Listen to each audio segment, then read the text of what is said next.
বর্তমান সময়ে 90% হরর ফিল্মই তৈরি হয় কাল্পনিক গল্প অনুসারে। আর আজকে আমরা যে ভৌতিক ঘটনা নিয়ে কথা বলবো, এটা সম্পূর্ণ একটি বাস্তব ঘটনা, যেটা পরবর্তীতে একটি ফিল্ম আকারে মানুষের সামনে তুলে ধরা হয়েছে। তো আজকে ঘটনার নাম হলো অ্যানাবেল ক্রিয়েশন।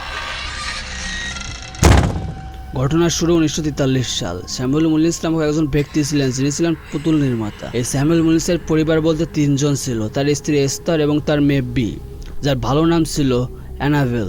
এবং এই অ্যানাবেলকে কেন্দ্র করে আজকের পুরো ঘটনা। তো চলুন শুরু করি। একদিন দুপুরের সময় স্যামুয়েল মুলিন্স এবং তার পুরো ফ্যামিলি মিলে তারা চার্চ থেকে বাসার দিকে রওনা হয় এবং গাড়ি চলতে চলতে এক পর্যায়ে একটি ফাঁকা রাস্তায় এসে তাদের গাড়িটার টায়ার নষ্ট হয়ে যায় বা কোনো একটা সমস্যার কারণে গাড়িটা ওইখানে থেমে যায়। এবং তার মেয়ে অ্যানাবেল এটা লক্ষ্য করে যে তার বাবার গাড়ির একটা পার্টস রাস্তার মাঝ বরাবর পড়ে আছে। অ্যান্ড গেস হোয়াট, যখন সে পার্টটি তুলতে যায় তখন তার বাবা মুলিন্স খেয়াল করে দেখে রাস্তার বিপরীত সাইড থেকে জোরে একটি গাড়ি আসতেছে এবং সে যখনই তার মেয়েকে টায়ার দিতে যাবে